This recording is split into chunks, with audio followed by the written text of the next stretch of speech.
The scary stories that stay with you are never the ones where something obvious went wrong. Not the ones where a man jumps out of the dark. Not the ones where the door gets kicked in. Not the ones that look like danger from the moment they start. The ones that stay with you are the ones where you almost didn't notice. Where you saw something small and let it go. Where you made a reasonable explanation and moved on. Where everything was technically fine right up until the moment it wasn't. A detail that didn't quite fit. A sentence that landed wrong. A behavior so minor you almost felt stupid for registering it. Almost. The people in tonight's stories caught something small, something most people would have ignored. And because they didn't ignore it, they're here to tell you about it. I'm Mr. Nightmare Files. Pay attention to the small things. Let's get into it. I want to start by saying I am not a paranoid person. I grew up in a small town in Ohio. The kind of place where people leave their cars unlocked and know their neighbors by name. I moved to a mid-sized city in my late 20s for work and adjusted fine. I was careful the way any single woman living alone is careful. Locked my doors. Didn't walk to my car in an empty parking garage at midnight. Kept my phone charged. The standard things. What I wasn't was suspicious, not by nature. That almost cost me everything. I moved into my apartment in March. 3rd floor of a 6-unit building. Corner unit. Good, natural light. Close to work. The building had a small parking lot in the back and a shared laundry room in the basement. Nothing special. A place to sleep and store my things, while I figured out the next step. My neighbor across the hall introduced himself the first week. His name was Paul. Mid-40s, trim, well-dressed in a casual way. The kind of man who looks like he works in something professional, but doesn't talk about work much. He brought over a small plant as a welcome gift and said, if I ever needed anything, he was right across the hall. I thought that was nice. Over the following weeks, Paul was exactly the kind of neighbor you hope for. Quiet, friendly without being intrusive. He held the elevator when he saw me coming. He signed for a package for me once when I was at work. He mentioned the good pizza place 2 blocks over and the parking situation on the street during street cleaning days. Small things. Helpful things. The kind of gestures that make a new place feel less foreign. I started to look forward to running into him. Not romantically, just the comfortable familiarity of knowing someone in a building where I otherwise knew no one. About 6 weeks in, I noticed the first thing. I'd come home late from a work event after midnight. I was quiet in the hallway, aware of the hour. When I turned the corner to my door, I noticed Paul's door was open. Not wide open, just a few inches. Enough that the light from inside made a thin strip across the hall floor. I assumed he'd stepped out and hadn't pulled it fully shut behind him. I went inside and thought nothing of it. 2 nights later, I came home around 11. Same thing. His door opened that same few inches. Light inside. I mentioned it to him casually the next time I saw him in the hallway. Said I'd noticed his door open a couple of times late at night and wanted to make sure everything was okay. He laughed a little and said he did that sometimes when he was up late. Said the apartment got stuffy and the cross ventilation from the hallway helped. I nodded, that made sense, but I thought about it later and realized there was no window in the hallway, no cross ventilation was happening. A door open into a corridor with no airflow on the other end doesn't create any ventilation at all. It was a small thing. A slightly wrong answer to a casual question. I let it go. 3 weeks after that, something else happened. I ordered groceries for delivery one Saturday afternoon. Standard order. I was home, waiting for the notification that the driver was close. My phone buzzed, but it wasn't the grocery app. It was a text from an unknown number. It said, "Your delivery is almost there. I watched you order that earlier. The rosé is a good choice." I stared at that text for a long time. My first interpretation was that it was somehow an automated message from the grocery app that had come through incorrectly formatted, or a wrong number, or a glitch. I went back through all the possible explanations and landed on glitch. Unknown sender, weird timing, probably nothing. I did not text back. That night I thought about it again. The specific detail. The rosé is a good choice. Not your order is on the way. Not here's your tracking link. A comment about a specific item, phrased like an observation. Someone had watched me order. I opened my laptop and sat with that thought for a while. Then I thought about the door. The door opened a few inches. At night, across the hall from my apartment. An apartment with a direct sight line to my door. And if my door had been open at any point while I was home, a sight line to my living room. I pulled up my laptop and ordered a door sensor, the kind that logs every time a door is opened or closed and sends an alert to your phone. I also ordered a small camera for inside my apartment aimed at the front door, and a second one for outside pointing at the hallway, even though I knew the building wouldn't allow it mounted on the wall. I planned to put it on the inside of my peephole. 3 days later, I had everything installed. I also changed my Wi-Fi password. My network had been open when I first moved in. I'd meant to password protect it and kept forgetting. I password protected it that same day. The following Friday night, I got an alert from the hallway camera at 1:17 in the morning. Paul was standing in my hallway directly in front of my door. Not walking past it, not coming from the elevator, standing there, facing my door, completely still. He stood there for 4 minutes and 20 seconds. Then he turned and went back into his apartment and closed his door. I called the police from inside my bedroom with the door locked. When the officers came, they spoke to Paul. He said he'd been sleepwalking and didn't remember anything about being in the hallway. He was cooperative and calm and concerned sounding. The officers told me they couldn't do anything based on someone standing in a shared hallway, but they made a note and gave me a reference number for the report.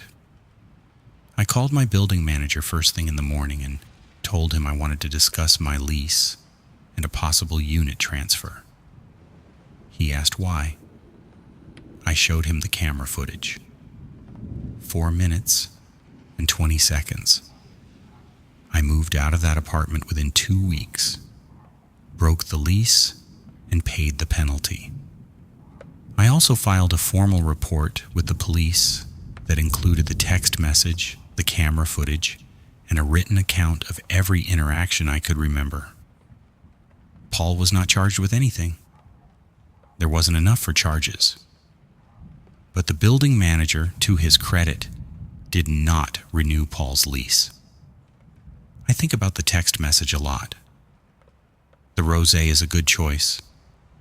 Someone who sends that message either doesn't realize how alarming it sounds, or they do realize and they want you to know you're being watched without technically saying so. Either way, it was a small thing I almost let go. I'm glad I didn't.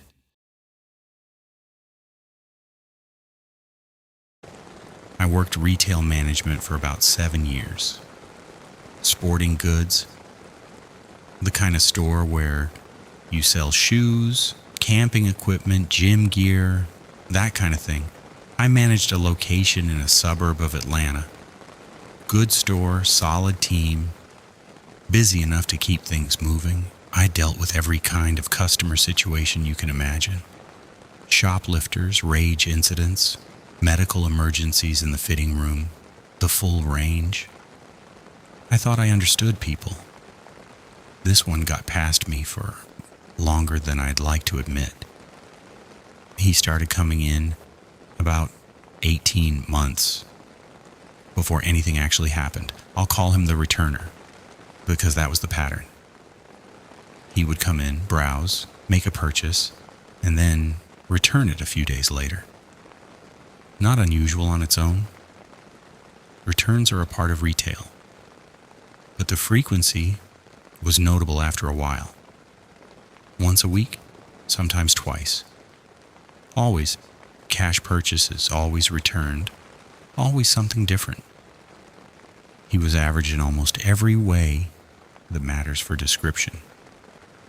Medium height, medium build, somewhere between 40 and 55, unremarkable clothes. The kind of person you look directly at and forget immediately. The part that started as a small thing was who he interacted with. He never came to me. I was the manager. I was often at the front. I was an obvious point of contact.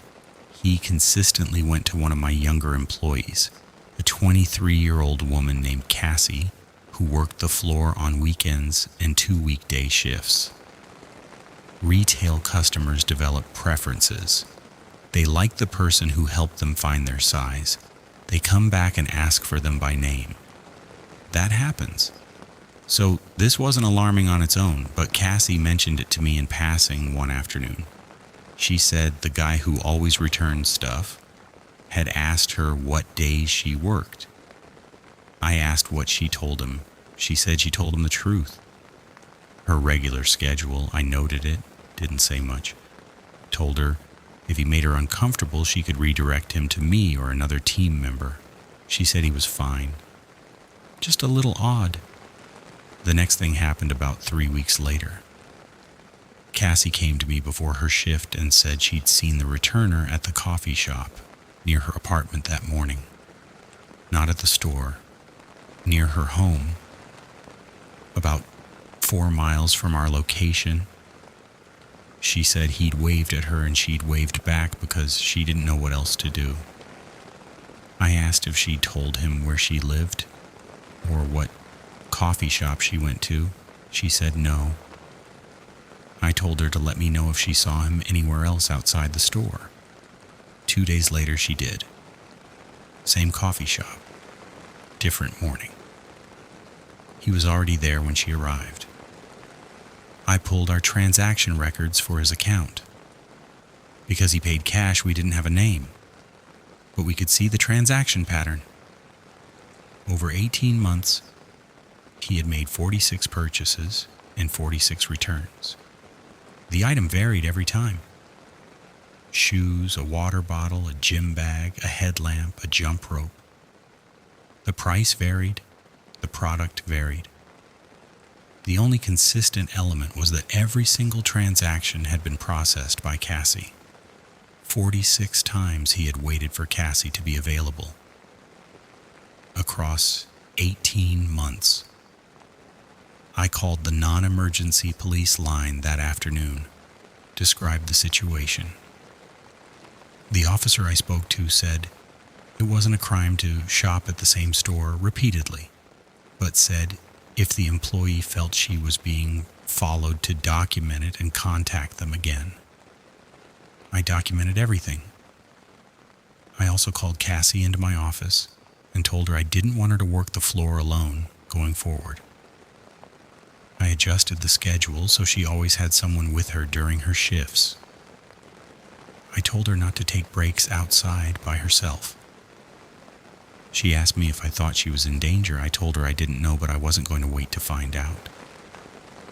The returner came in 2 days later. He had a return.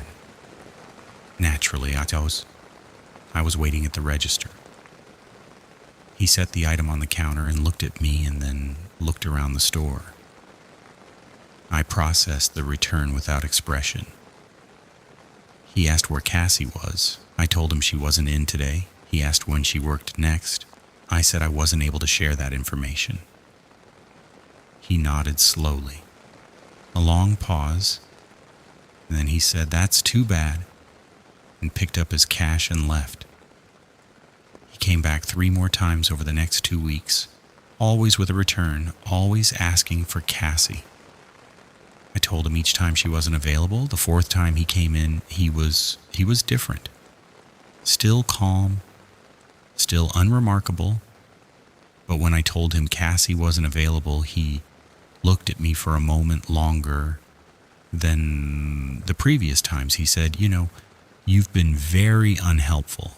And I said I was sorry to hear that and asked if there was anything else I could help him with today. He said no and walked out. He never came back. I sent a full written account to the police, transaction dates, descriptions, the questions about Cassie's schedule, the coffee shop sightings, everything. I don't know what happened after that. I don't know who he was or whether he moved on to someone else. What I think about is the transaction record: 46 purchases, 46 returns, all for the purpose of having a reason to stand at a register and talk to a young woman who worked weekends and 2 weekday shifts. 18 months. That kind of patience is not something that resolves on its own. Cassie stayed at the store for another year after that. She was fine. Nothing happened to her. I'd like to think that what I did had something to do with that. But I also think about the months before I acted. The months where I noted it and moved on. Where I told myself it was probably nothing. Where I made the reasonable explanation and filed it away. Small things, easy to miss. I almost missed them. I've been doing overnight security at a commercial property outside of Denver for about 4 years. Warehouse district, mostly light manufacturing and storage facilities. My rotation covers a cluster of 8 buildings, walking perimeter checks every 90 minutes, otherwise monitoring cameras from a central booth at the end of the block. It's quiet work. You get used to the sounds of the area, trains in the distance, the ventilation system cycling, forklifts running late in a couple of the buildings that do overnight production, the settling sounds of old metal structures. You learn what normal sounds like. That's the real job, actually, not the walking or the cameras. Learning what normal sounds like so that when something isn't normal, you feel it before you can name it. About 14 months ago, during a Tuesday night rotation, I heard something that wasn't normal. It came from Building 6. Storage facility, no overnight staff. Locked at 6 in the evening. I'd done my 10 o'clock check on it without issue. This was my midnight pass. The sound was a voice, not loud, not distressed, just a voice, coming from somewhere inside the building, speaking in a normal conversational register. I couldn't make out words, just the rhythm and the tone of someone talking. I stopped outside the building and listened. It went on for about 20 seconds and then stopped. My first thought was a phone.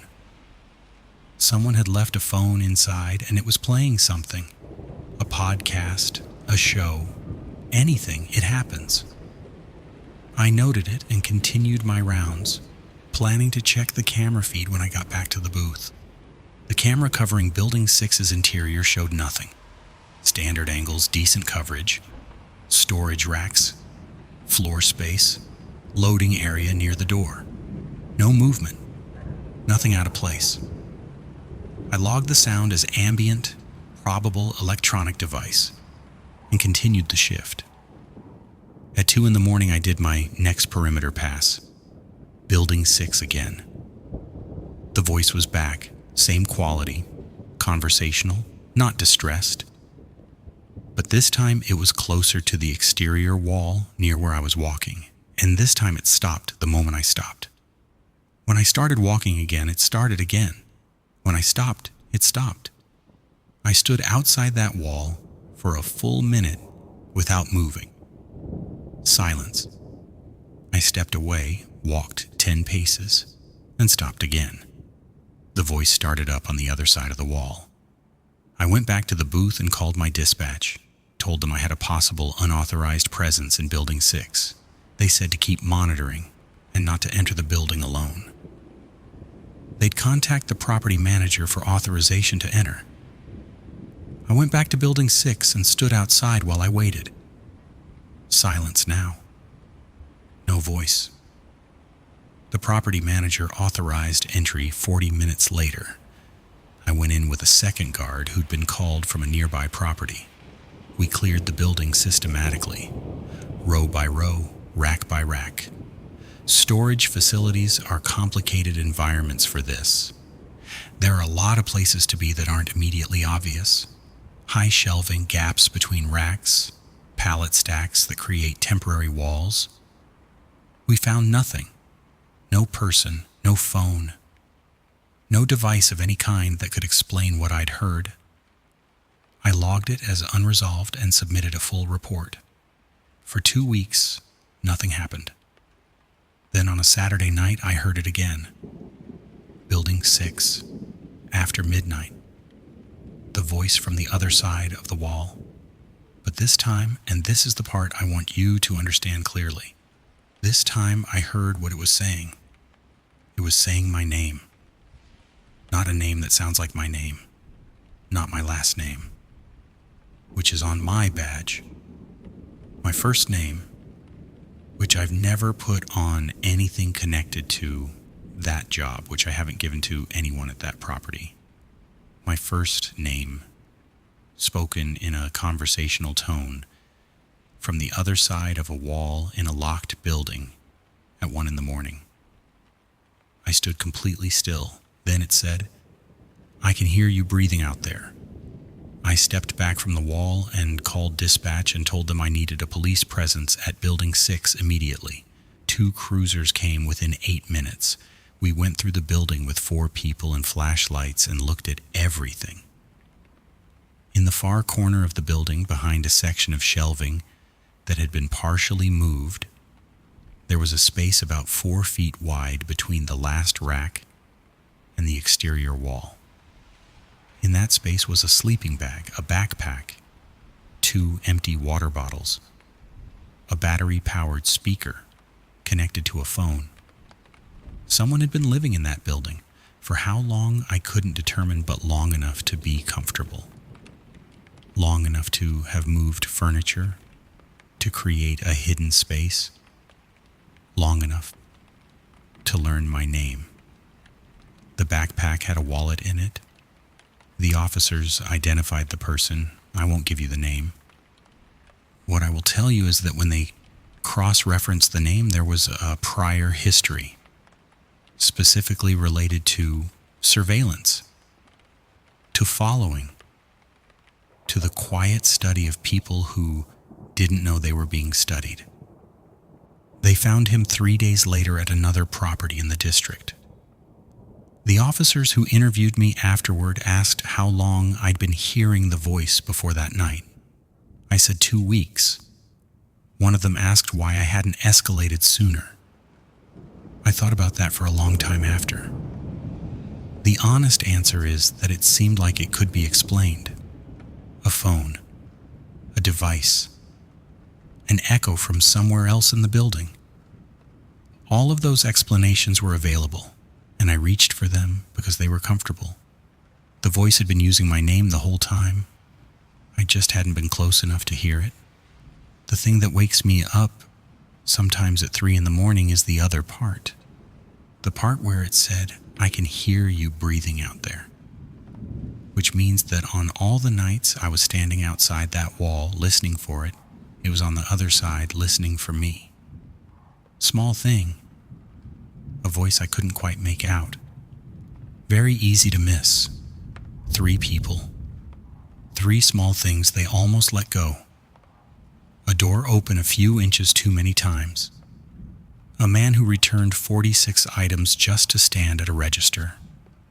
A voice that knew a name it had no way of knowing. None of these started with something dramatic. None of them announced themselves. They were quiet, patient, the kind of wrong that waits for you to stop paying attention. Here's the only thing I want you to take from tonight. Your instincts are not overreactions.